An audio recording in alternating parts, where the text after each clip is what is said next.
Hi, I'm Joe Saunders with Miniature Landscape Hobbies. As the old saying goes, you need the right tool for the job.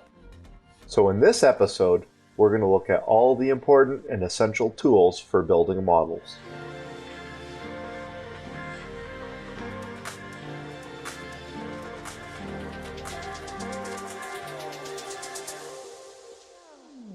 When it comes to the essential tools for building models, about 20% of the tools do about 80% of the work.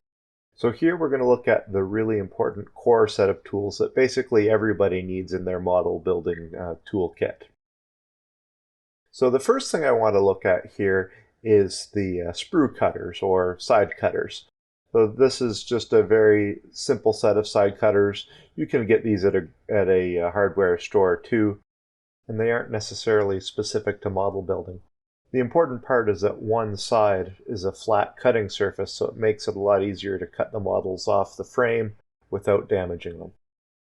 So the next important tool to look at is the craft knife. The craft knife is just your basic knife. It doesn't have to be terribly expensive. Most of them have replaceable blades. There are other styles like this one here. It's got slightly wider handle, just maybe to make it a little more comfortable. And that's all a matter of personal preference as to which one you like. The important thing to remember, though, is that as the blades get dull, that you always replace them. In terms of use, of course, the craft knife has 1,000 different applications, but it's primarily to remove mold lines and pieces of the frame from the model. Okay, so the next tool we have here is called the pin vise. I've actually got two of them here on the table, two different examples. They're basically the same thing. And don't let the name fool you. It's really just a drill that you use with your hand. It's got a removable drill bit. You can change them out for the size you want. There's different sorts of construction. Some of them will turn like this, so that if you want to put pressure down on the top, you can. So you can put it down with your palm, and then the end will rotate, so you can drill into your model or whatever you want to make a hole in.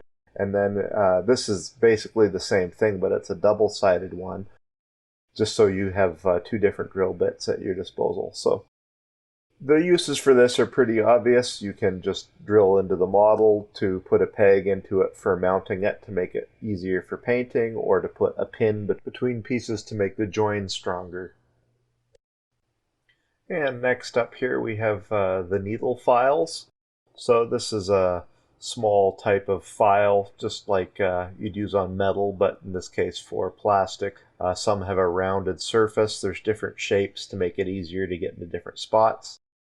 And the application for this is to smooth out any rough spots and clean up any scars that might be left over from when you take the model off the frame. Next up here are the adhesives for model building, and I tend to use three main types of adhesive: two plastic glues and of course super glue.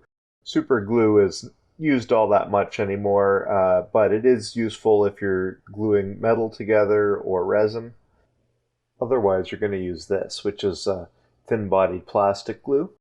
And this is good stuff because all you have to do is dry fit the parts of your model together, and it runs really easily in between the seams of the parts and gives you a really good strong bond.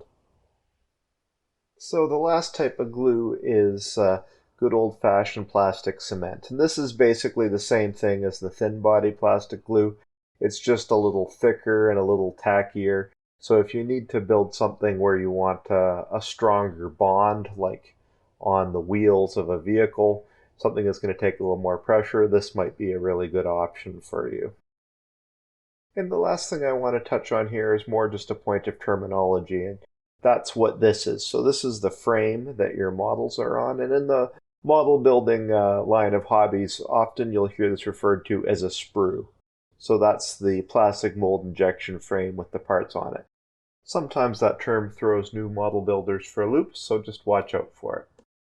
So there you have it, all the essential tools you'll ever need for model building. I hope you found this episode on model building tools useful. If you have any tools that you think should be in your toolkit, please make sure to include them in the comments below. As always, we would appreciate it if you would subscribe to our channel, and make sure you press the bell button to get all the notifications on our future videos.